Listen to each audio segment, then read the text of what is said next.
Hi, my friends. Today I want to present you a new story. Enjoy watching it. I was still in my car, forehead resting against the steering wheel, when my phone buzzed. Connor, don't come to the dinner tonight. Connor. Bonnie says you make people lose their appetite. For a full second, I waited for the punchline. My little brother had always been awkward with jokes. He'd text LOL after saying something vaguely cruel, as if that alone would soften it. But this time, nothing. No smiley face, no jick, just that. A sharp, stupid sting rose behind my eyes. Not again, I thought. Not from him. I typed with fingers that felt suddenly cold. Me, got it. Have a great dinner. 3 dots appeared, disappeared, appeared again. Then nothing. 2 days passed after that event, and then in the morning I arrived at work at the office. The elevator dinged behind me. I straightened, smoothed my blazer, swallowed the ache in my throat. You okay? Miriam asked as soon as I walked in. She always noticed everything, which was both comforting and deeply inconvenient. I'm fine, I lied. You don't look fine. I'm just tired. Tired of being the family disappointment. Tired of pretending it doesn't hurt. I headed toward my office, heels clicking crisply against the marble floor, each step a thin thread holding me together. I could fall apart later, after the budget meeting, after the quarterly review, after I saved our department from the latest corporate restructure. But then Miriam called after me, voice low. Julia, your brother is here. I froze. What? I turned slowly. Here. She nodded toward the glass doors, and there they were. Connor, my baby brother, looking small in a wrinkled hoodie, and beside him, Bonnie, already scowling, arms crossed, her diamond engagement ring flashing like a warning flare. My stomach dropped. They hadn't come to apologize. They'd come for something else. The second I stepped toward them, Bonnie's lips curled. Oh good, she said loudly enough for the entire lobby to hear. The family embarrassment arrives. The hurt I'd been swallowing all morning finally rose, sharp as broken glass. But this time, I didn't shrink. I didn't apologize. I just took a breath and said, let's talk, privately. Because whatever storm they had brought to my doorstep, I could feel it building, dark, electric, inevitable. The conference room's glass walls made everything feel exposed. Every fear, every memory, every bone-deep bruise my family had ever left on me. Connor wouldn't meet my eyes. Bonnie, however, stared straight at me, a smile stretched too wide, like a mask on crooked hinges. I shut the door. 5 minutes, I said. Then you leave. Bonnie didn't wait a second. We need $3 million, she announced, tossing her hair like this was a brunch order.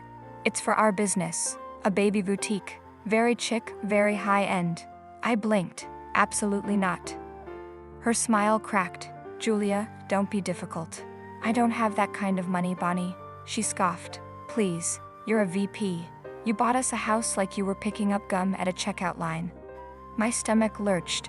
There it was again. How do you even know I bought your house? I asked quietly. Connor shifted. Mom mentioned it. Of course she did. Bonnie shoved a stack of papers across the table. Fine, then sign these. We already filled them out. It's a loan in your name, we'll pay it back, eventually. I scanned the top page, and my blood went cold. My name, my social, my signature copied with an unsteady hand. You forged my signature, I whispered. Bonnie rolled her eyes. It's not a big deal. It's a felony. She slammed her palm on the table, making Connor flinch. You owe us. You think you're better than everyone, sitting up here with your glass walls and your stupid title. Miriam cracked open the door. Ms. Bennett, security is on the way. Bonnie whirled. You called security on your own family? I didn't, I said. But maybe I should have. Her voice rose, shrill and ugly. You're pathetic, Julia. No wonder nobody wants you around. The door burst open. 2 guards rushed in. Bonnie shrieked as they stepped forward, grabbing her arms. Connor stared at me, betrayed, desperate. Jules, help us, please. And for the first time in my entire life, I said the words I'd been too afraid to say. No. His face crumpled. Mine stayed steady. But when they dragged Bonnie out, screaming my name like a curse, a single tear slid hot down my cheek. Not for her. For the little girl I used to be, the one who still kept hoping they'd love her someday. My phone wouldn't stop buzzing. Angry texts from Bonnie. One word please from Connor. Missed calls from my mother. My pulse thudded in my ears. The email from my bank arrived while I was stirring honey into my coffee, a harmless little chime that split my morning in half. We need to verify your application for a $340,000 home loan. I actually laughed at first. A mistake, obviously. I hadn't applied for anything. But when I called, the representative read my full name, my social security number, even my signature, shaky but mine. Except it wasn't. A cold rush slid down my spine.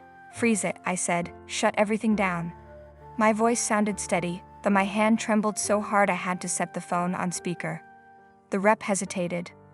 Are you confirming this loan is fraudulent? Yes, I whispered, and I need fraud protection, now. As soon as I hung up, I dialed my friend's number, Rafi. He didn't even say hello. Julia? What happened? I told him everything.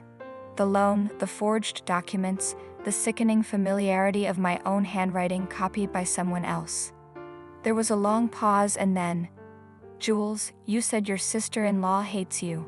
Does she have access to any of your personal files? My stomach lurched. My parents' attic, I said. All my old paperwork is still there. Birth certificate, tax returns, everything. It's now clear to me why Bonnie kept disappearing into the attic last Christmas. The way she'd smirked yesterday like she was holding a secret over my head. Rafi's silence said enough. By afternoon, I was in a dim corner booth at a cafe, listening as he slid a thin folder toward me. I pulled public records, he said. You won't like it. Inside were grainy photos, old bank statements, and a name that cracked something in me. Evan Martin, Bonnie's ex-husband. The report detailed how she'd emptied his accounts, forged his signature, vanished. And now she was doing the same to Connor. It was the same handwriting on my loan application. I closed the folder and swallowed hard. She's doing it again, I murmured. But this time, it's my family. Rafi's jaw tightened. You have enough to protect yourself, and to stop her. The next day, Rafi prepared and handed me a package of documents regarding my ownership of the house where Connor and Bonnie lived. By dusk, I was in my car, driving to the house I had bought, the one Connor believed was his. My fingers were stiff around the folder as I climbed the porch steps. Bonnie flung the door open before I could knock. Well, if it isn't Queen Julia, she sneered, come to beg for forgiveness? Connor hovered behind her, pale and anxious. I held up the folder. You used my old documents. You tried to saddle me with a loan you planned to run off with. Bonnie's face tightened. You can afford it. Stop being dramatic. I didn't raise my voice. I stopped paying the mortgage. You have 30 days to move out. Her smirk snapped, replaced by something sharp and panicked. And then it happened. The front door burst wider as two men shoved inside, breathless and furious. You owe us, one barked at Bonnie. You don't get to disappear again. My relative Julia has the money. She will pay back you my debt. Get it out of her. Two burly repeat offenders started to approach me. I began to back away. I ran out and went down to the basement, locking the door behind me. The thugs started to break down the door and bang on it. I called 911, and 5 minutes later, 3 police cars pulled up to the house. The police broke into the house and handcuffed the repeat offenders and Bonnie. Connor stared at her, devastated. You used me, he whispered, and for the first time, he finally saw the truth I had carried alone. The knock came 2 days later, sharp, frantic, desperate. I opened the door to find Connor, alone, soaked from the freezing drizzle. His eyes were red, but for the first time in years, they were clear. Jules, he said, voice cracking. She deceived and used me. I was so trusting. He swallowed hard. You were right. I'm so stupid. I wrapped my arms around him before he could finish the sentence. You're not stupid, I whispered. You were in love. That's not a crime. He let out a shaky breath into my shoulder. And something in me, something tight and aching, loosened. We spent hours talking in my kitchen. He told me how Bonnie had manipulated him, isolated him, convinced him I despised him. I told him about the loan, the panic, the years of swallowing my hurt. We cried, not because we were broken, but because we were finally telling the truth. When he fell asleep on my couch, I covered him with a blanket and stood there for a long time, watching him breathe. My little brother, finally free. And for the first time in months, I felt like I was too. At dawn, I made coffee, opened my laptop, and wrote the end of the story with Bonnie. It all ended well. Friends, what do you think of this story? Write your opinion in the comments. Would you like more stories? Don't forget to subscribe and hit the bell button so you don't miss any videos. See you tomorrow.